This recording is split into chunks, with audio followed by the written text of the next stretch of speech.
오늘 함께 나눌 하나님의 말씀은 신약성경 에베소서 4장 1절에서 16절까지의 말씀입니다.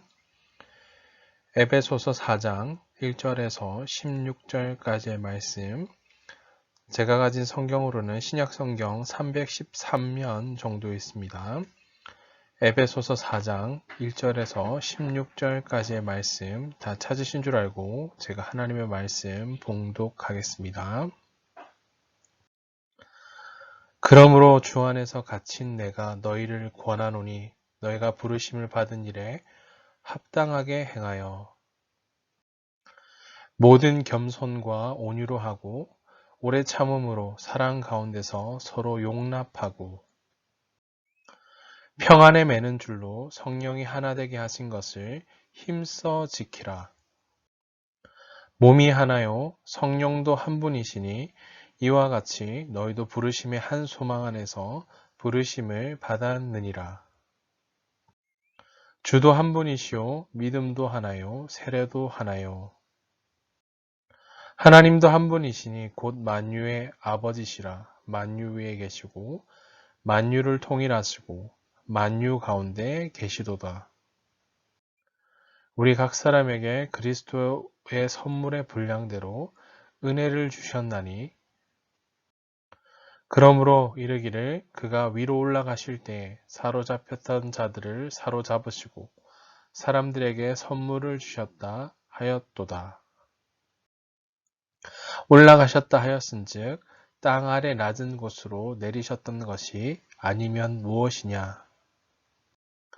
내리셨던 그가 곧 모든 하늘 위에 오르신 자니 이는 만물을 충만하게 하려 하심이라.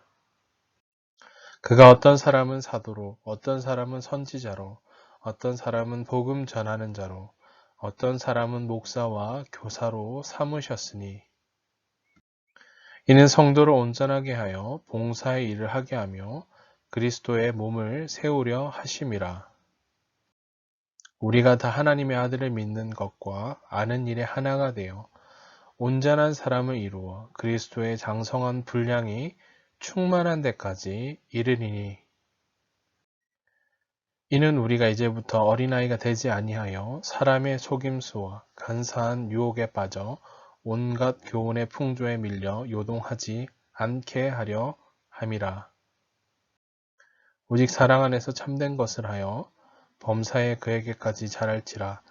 그는 머리니 곧 그리스도라. 그에게서 온몸이 각 마디를 통하여 도움을 받음으로 연결되고 결합되어 각 지체의 분량대로 역사하여 그 몸을 자라게 하며 사랑 안에서 스스로 세우느니라. 아멘. 그리스도의 몸을 세우려 하심이라 라는 제목으로 하나님 말씀 증거하겠습니다. 2021년을 시작한 지가 엊그제 같은데요. 벌써 1월 한 달을 보냈고요. 하나님 은혜 가운데 오늘은 또 2월 첫째 주 주일 예배로 함께 예배를 드리게 되었습니다. 사회적 거리두기의 연장으로 인해서 우리 현장에서 만나 예배하지 못하는 그런 상황에 우리가 그런 상황을 여전히 마주대하고 있지만 그럼에도 불구하고 우리가 서 있는 삶의 현장이 어디든 하나님이 찾으신 예배자, 영과 진리로 예배하고요. 또 믿음의 신앙의 고백을 드리고요. 또 삶으로 예배드리는 예배자의 삶, 결코 누구에게도 양보할 수 없고 또 예배하는 이 삶이야말로 주님이 가장 기뻐하시고 원하신다라는 사실을 날마다 믿음으로 고백하며 여러분 부르신 삶의 현장에서 주님이 주목하시고 찾으시는 예배자들 다 되시기를 주님의 이름으로 축복합니다. 거리두기가 좀 완화되어져서 빨리 현장에서 만나 함께 예배할 수 있도록 우리 중고등부 공동체와 또 드려질 예배를 위해서 같이 기도해 주시기를 부탁드립니다. 또 이번 주간에는 민족 고유의 명절 설날이기도 한데요. 우리 친구들 각 삶의 자리마다 주께서 주시는 큰 기쁨과 사랑과 은혜의 풍성함을 경험하고 고백하는 귀한 설 명절 되시기를 주님의 이름으로 또한 축복합니다. 자, 오늘 함께 읽었던 에베소서 말씀이 계속 되어지고 있는데요. 자, 비전을 가진 그리스도인들, 비전을 가진 자는 오늘 특별히 말씀을 통해 확인할 수 있는 것은 예수님, 우리 그리스도의 장성한 분량에 이르기까지 자라가야 한다라고 말씀합니다. 그리스도의 장성한 분량에 이른다라는 이 말은 하나님의 아들이신 예수 그리스도를 믿고 아는 일에 그것이 별개 되어진 삶이 아니라 하나가 되어지고요. 또 그리스도를 닮은, 예수님을 닮은 온전한 그리스도인, 온전한 사람으로서 성장, 성숙, 변화되어진 그리스도인으로 자라가야 함을 가리킵니다. 그런데 이것은 어떤 특정 영역에서만 자라남, 성장, 변화가 아니라 모든 삶에 부르신 영역 현장에서 균형 잡힌 성숙을 이루어 가야 한다라는 사실입니다. 특별히 영성, 또 지성, 우리의 머리로 또 이해를 하고요. 또 하나님을 알아가고요. 또 덕성, 우리 또 인성, 이런 부분인 거죠. 어질고 너그러운 품성을 덕성이라고 하는데요. 이 모든 영성, 지성, 덕성이 고르게 변화되어지고 성장해야 된다라는 것을 가리킵니다. 자, 오늘 에베소서 말씀을 함께 읽었는데요. 오늘 본문의 구조를 한 두 부분 정도로 나눠 살펴볼 수 있을 것 같아요. 첫 번째 부분은 1절에서 6절까지 말씀입니다. 당시 이 에베소서를 기록할 당시에 사도 바울은 감옥에 투옥되어져 있는 상황, 감옥에 갇혀져 있었지만 여전히 그는 자신의 몸은 매여 있지만 또 부르심을 향한, 또 복음을 향한 주님의 뜻이 무엇인지를 분명히 전하고 또 이 편지를 통해 나타내고 있다는 사실인데요. 그는 에베소 교회 성도들에게 하나님의 부르심을 받았다, 이 부르심 입었다는 사실을 다시 한번 강조하고 기억할 것을 이야기하며 그 부르심에 합당하게 행할 것과 또 성령님께서 하나 되게 하신 것을 또 지키기 위해 모든 노력을 다하라라고 촉구합니다. 자, 그것이 첫 번째 부분의 내용의 핵심적인 내용이고요. 두 번째 부분은 7절에서 16절까지입니다. 하늘로 올라가신, 우리 승천하신 예수 그리스도께서 교회에 특별히 일꾼들을 세우시는데요. 그 일꾼들을 통해 훈련을 받고 또 부르신 자기 역할을 바르게 감당함으로 궁극적인 목적은 이 감당함을 통해 예수 그리스도의 몸을 세워가야 한다라는 사실을 말씀해 주고 있습니다. 이처럼 두 부분으로 구조를 나눠 살펴볼 수 있겠네요. 이것을 좀 기억하셨으면 좋겠어요. 자, 우린 그리스도인으로 부름받았다는 사실, 예수 그리스도를 주님으로 고백하고요. 예수님 내 삶의 전부이심을 고백한 자들인 거죠. 그리스도인은 우리에게는 특별히 육체적인 것뿐만 아니라 지적인 성장, 더 나아가 영적인 성장이 반드시 필요하다라는 것을 우리는 말씀을 통해 확인합니다. 특별히 우리의 삶이 복음을 들었고요. 또 복음 안에서 우리의 삶이 변화되고 자라남도 변화도 없는 그런 상태가 아니라 하나님을 아는 지식 가운데 더 자라나가야 하고요. 또 삶에 있어서도 변화가 반드시 뒤따라야 된다라는 사실입니다. 자, 사도 바울이 이런 우리의 삶을 1절 말씀에서 부르심 받은 일에 어떻게 하라 기록하냐면 합당한 삶이라라고 말씀합니다. 4장 1절 말씀을 다시 한번 읽어드릴게요. 그러므로 주 안에서 갇힌 내가, 사도 바울 자신의 삶의 현재적인 상태를 밝히고 있죠. 감옥에 투옥된 상태. 내가 너희를 권하노니 너희가 부르심을 받은 일을 어떻게 하라고, 합당하게 행하여 라고 기록하고 있죠. 자, 그것을 통해 확인할 수 있듯이 합당한 삶이라고 지칭합니다. 여기서 합당하게라는 의미, 이 단어를 좀 살펴보니까 당시에 저울 위에 균형을 이룬 모습, 그냥 한쪽으로 치우쳐져 있는 모습이 아니라 균형을 딱 맞추고 있는 모습이에요. 자, 성도들이 어느 한쪽에 치우치지 않고 균형을 맞추어 조화롭게 사는 모습을 가리킨 단어가 바로 합당하게라는 단어 속에 내포된 의미입니다. 자, 오늘 본문을 통해서 그렇다면 부르심이 합당한 삶, 합당하게 사는 삶이 무엇인가 라는 것을 핵심적인 두 가지 메시지로 정리해 볼 수 있을 것 같아요. 자, 우리는 이러한 삶이, 우리가 구원받은 그리스도인들, 그렇다면 한쪽에 치우친 삶이 아니라 균형 잡힌 삶을 사는 것이 하나님이 원하시는 합당한 삶이다라는 것을 기억하시기 바랍니다. 첫 번째 핵심 메시지는 이것인데요. 성령님이 하나 되게 하신 것을 힘써 지키는 것입니다. 자, 당시 에베소 교회에는 다양한 사람들이 있었습니다. 이러한 차이점은 상호 보완적으로 서로의 약함을 메꿔주는 것이 아니라 오히려 교회 안에 다양한 갈등을 일으켰습니다. 그리고 교회의 하나됨을 깨트리는 방해하는 요소가 되었던 거죠. 이 사실을 잘 알고 에베소 교회의 이런 형편을 잘 알고 있었던 사도 바울은 그들에게 말씀합니다. 성령의 하나됨을 지키기 위해 모든 노력을 다하라라고 권면합니다. 그래서 3절에 이렇게 말씀하죠. 힘써 지키라 라고 말씀합니다. 그냥 해도 그만 안 해도 그만의 어떤 그런 권면 정도에 머물지 않았어요. 힘써 지키라 라는 것은 할 수 있는 노력을 다하라 라는 의미가 담겨져 있는 단어입니다. 자, 이를 위해 사도 바울은 에베소 교회 성도들이 지켜야 될 몇 가지 덕목을 제시하였는데요. 3절 말씀에 기록된 것처럼 겸손과 온유와 오래 참음과 사랑과 용납으로 행하라 라고 말씀하고 있죠. 상대방이 누구든지 그를 겸손히 섬기고요. 또 불쾌한 일을 당하였을 때라도 온유함으로 대하고요. 또 참기 어려운 그런 일들을 대하고 만났을 때 오래 참고요. 또 상대방의 실수나 허물에 대한 너그러움으로 받아들이라 라고 말씀합니다. 덕목을 이야기하고 힘써 지킬 것을 이야기하고자 하나됨을 그럴 때 그 하나됨을 지킬 수가 있고요. 온전한 교회 공동체를 세워갈 수 있다라는 사실입니다. 미움, 다툼, 시기, 질투였다면 교회는 쉽게 와해되고 깨어질 수밖에 없는 거죠. 서로를 볼 때마다 미움과 시기와 질투와 온갖 그런 마음이 일어나는 더러운 마음들로 서로를 대한다면 그 공동체는 아픔과 상처와 깨어짐을 경험할 수밖에 없는 거죠. 자, 우리는 같은 부르심 안에서 한 공동체로 부름받았죠. 피로 값주고 사신 교회 공동체, 삼강교회, 중고등부 교회 공동체로 우리가 부름받았고요. 또 함께 그 부르심을 따라 걸어가는 동력자들로 부름받았다라는 사실입니다. 함께 걸어간 동력자들의 허물과 아픔을 들춰내고 그 삶을 넘어뜨리고 깨뜨리기 위한 삶이 아니라 서로의 때로는 허물 있고 깨어짐이 있다 할지라도 그것을 보듬어 주고요. 오래 참고요.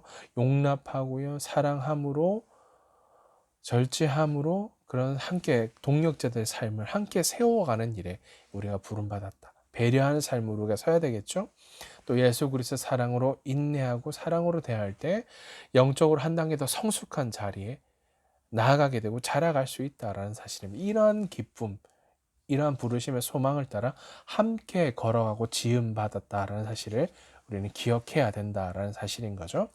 성령께서 하나 되게 한 것을 힘써 지킬 것을 말씀해 주고 계시고요. 두 번째는 이것입니다. 믿는 것과 아는 것이 하나 되는 것입니다. 자, 13절에서 이렇게 사도 바울은 또한 이야기합니다. 하나님의 아들을 믿는 것과 아는 것에 그것이 둘로 나누어지고 전혀 다른 것이다가 아니라 하나가 되어라고 말씀합니다. 자, 믿는 것은 이것이죠. 예수 그리스도를 믿는 믿음이겠고요. 아는 것은 지식으로 또 하나가 된다는 것은 그 지식이 그냥 그 자체에 머물러 있는 것이 아니라 지속적으로 성장하는 것입니다. 이는 예수 그리스도를 더 많이 더 깊이 알아가며 온전히 알아가고요. 더욱 믿음으로 의지하는 것, 믿고 의지하는 것. 그래서 더 나아가 온전한 그리스도인, 온전한 사람이 되어 예수 그리스도의 장성한 분량에 이르기까지 자라감으로 그리스도의 몸된 이 교회를 온전히 세워가는 일에 부름받았다라는 사실인 거죠. 또한 하나가 된다라는 것은 하나님의 말씀이 우리의 삶으로 나타난다라는 것입니다.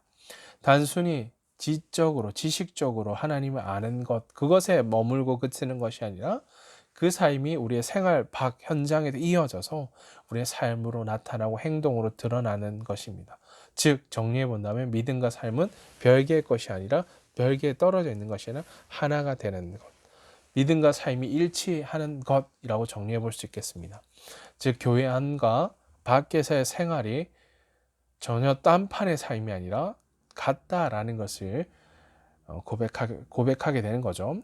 그저 흉내만 내는 주일에만 유사한 그리스도인이 아니라 삶의 현장 구석구, 삶으로 예배하는 예배자라고 말씀드렸어요. 영과 진리로 그 현장이 어디든 어떤 자리든 그것이 가정이든 학교이든 학원이든 부르신 삶의 모든 현장, 아무도 없다라고 보여지는 모든 삶의 현장에서도 하나님 내 삶을 주목하시고 또 나를 예배자로 찾으신다라는 것, 이것을 기억하며 정말 진짜 그리스도의 삶을 살아내도록 우리를 부르셨다라는 거죠. 하나님의 경외함으로 내 삶이 하나님 눈밖에 있지 않고 하나님의 앞에 우리 삶이 서 있다. 하나님의 경외하는 한 사람으로 서 있다라는 것을 기억해야 된다는 거죠. 그러므로 믿는 것과 아는 것이 하나가 된다라는 것은 하나님의 능력을 힘입어 믿음과 지식 이 부분뿐만 아니라 도덕적인 우리의 모든 삶의 현장에 성숙하는 것을 의미하고요. 궁극적으로 예수님을 닮아가는 예수 그리스도를 닮아가는 것을 말한다라는 것을 기억하시기 바랍니다. 그렇다면 질문해 볼게 사랑하는 우리 중고등부 친구 여러분, 벌써 2021년 2월을 시작하는데요. 우리의 믿음이 얼마나 이제 학년도 다 바뀌게 되었죠. 우리 믿음이 얼마나 성장하였는가라는 질문을 해보게 되고요. 또 그 믿음이 성장하는 만큼 우리의 삶에도 정말 변화가 뒤따르고 있는가라는 질문을 좀 던져보고 싶습니다. 우리의 삶을 좀 정직하게 정확하게 들여다봐야 되겠죠. 하나님을 아는 지식과 그를 믿는 믿음에서 우리는 하나가 되어 별개의 것이 하나가 되어야 된다는 걸 꼭 기억하고 그리고 계속해서 자라가고 성장해 가야 한다. 예수님은 그 그리스도의 장성한 분량에 이르기까지 예수님을 닮아가는 그 자리까지 나아가도 우리를 부르신 거죠. 혹 얕고 어린아이 수준에 머물고 있지는 않은지 우리의 삶을 들여다보고요. 이제는 약하고 어린아이 수준 얕은 신앙을 벗어나서 어려운 우리의 삶의 어떤 어려움과 고난과 우리 삶에 주어진 삶의 다양한 어려운 모든 순간들이 주어진다 할지라도 흔들리지 않는 예수님을 닮은 온전한 그리스도인으로 온전한 사람으로서 성숙한 그리스도인으로 자라가는 우리 사랑하는 중고등부 친구들 다 되시기를 주님의 이름으로 축복합니다. 자, 따라서 한번 고백해 보실까요? 부르심에 합당한 삶은 균형 잡힌 삶이다. 뭐라고요? 부르심에 합당한 삶은 균형 잡힌 삶이다. 균형을 추구해야 되겠죠? 모든 삶의 영역에 있어서 그것은 성령 하나님이 하나 되게 하신 것을 지키는 삶이고요. 믿는 것과 아는 것이 하나가 되는 삶이다라는 것, 균형 잡힌 삶이다라는 걸 정리해 보게 됩니다. 부르심에 합당한 삶은 뭐라고요? 균형 잡힌 삶이다라는 것. 성령이 하나 되게 하신 것을 힘써 지키고요. 믿는 것과 아는 것이 하나가 되는 삶이다. 라는 것을 꼭 기억하시기 바랍니다. 자, 말씀 마무리하겠습니다. 사랑하는 중고등부 친구 여러분. 자, 지금 우리는 그 주님의 놀라운 그 부르심 앞에 합당한 삶을 살고 있나요? 합당한 삶을 산다는 것은 지성과 덕성을 겸비한 균형 잡힌 영성 있는 자로 사는 것, 균형 잡힌 삶이라고 말씀드렸어요. 당시 종교 지도자였던 바리새인들, 서기관들, 하나님을 아는 지식, 열심은 있었지만 행동으로 그 삶으로 나타나지 않았다는. 그래서 암과 행동이 일치하지 불균의 삶을 그들의 삶을 통해 보여주었고 이로 인해 예수님으로부터 외식하는 자다라고 비판받았다라는 것을 성경을 통해 확인할 수 있습니다. 자, 우리는 자라가고 성장하고 변화되어져가는 삶이어야 합니다. 어느 한 영역에서만이 아니라 그 성장이 아니라 모든 영역에서 변화되어지고 성장해 가야 한다라는 사실이죠. 누구를 목표로? 바로 예수님을 목표로 삼아 자라야 합니다. 지금 나에게 있어서 어느 부분이 가장 약하고 부족한 부분인지를 정직하게 살펴보고요. 고백하고요. 매일의 삶 속에서 예수님을 본받아 균형 잡힌 삶을 살아가는 우리 그리스도인이 되어야 한다라는 사실입니다. 그래서 사랑하는 중고등부 친구 여러분 꼭 기억하십시다. 온전한 그리스도인이 되기 위해서는 그리스도의 장성한 분량의 그 충만한 데까지 자라가야 하고요. 또 사랑 안에서 참된 것을 행함으로 바로 머리 대신 교회의 머리 대신 피로 값주고 사신 우리 예수 그리스도에게까지 자랄 수 있다라는 것을 기억하시기 바랍니다. 이러한 믿음의 고백을 들으시면서 한 주간 온전한 그리스도의 삶이란 영적이고 우리 지적이고 우리 덕성이 균형 있게 성장한 사람임을 고백하며 한 주간 정말 주님이 원하시는 기뻐하시는 변화되는 삶의 자리 성장함을 경험하고 변화됨을 경험하고 자라남을 경험하는 우리 중고등부 친구들 다 되시기를 주님의 이름으로 축복합니다. 아멘. 기도하겠습니다. 존귀하신 하나님 아버지, 우리 사랑하는 중고등부 친구들 한 사람 한 사람 부르심의 한 소망 안에서 부르심을 받은 일에 합당하게 행하여 모든 겸손과 온유로 하고 오래 참음으로 사랑 가운데서 서로 용납하고 평안에 매는 줄로 성령이 하나 되게 하신 것을 힘써 지킴으로 하나님의 백성답게 살아가는 믿음의 사람들 되게 해 주시옵소서. 하나님, 우리를 부르시고 우리를 각 사람에게 그리스도의 선물의 분량도 은혜를 주심으로 이 모든 선물을 또한 주신 것은 하나님의 백성들을 섬기도록 준비시키기 위한 것이며 서로 섬김으로 그리스도의 몸인 교회를 더욱 강하게 세우기 위한 것임을 고백합니다.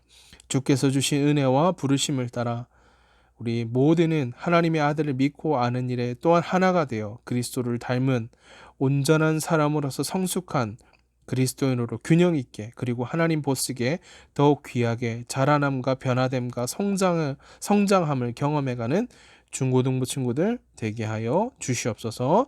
주께 우리 중고등부 친구들의 삶을 의탁드리오며 우리 구주 예수 그리스도의 이름으로 기도하옵나이다. 아멘. 이제는 우리 구주 예수 그리스도의 은혜와 하나님 우리 아버지의 크신 사랑하심과 성령님의 위로 인도 교통하심이 주께 마음을 다해 경배함으로 온전한 그리스도인으로 사랑 안에서 참된 것을 행함으로 그리스도인의 장성한 분량에 이르기까지 자라가기로 결단한 후 사랑하는 중고등부 친구들 머리 위에 그들을 부르시고 세우신 삶의 현장 가운데 이제로 영원토록 항상 함께 있을지어다. 아멘. 사랑하는 중고등부 친구 여러분, 한 주간 주님과 동행하며 기쁨과 감사의 고백을 드리며 주님만 따라 행하시는 우리 중고등부 친구들 다 되시기를 주님의 이름으로 축복합니다. 사랑하고 축복합니다.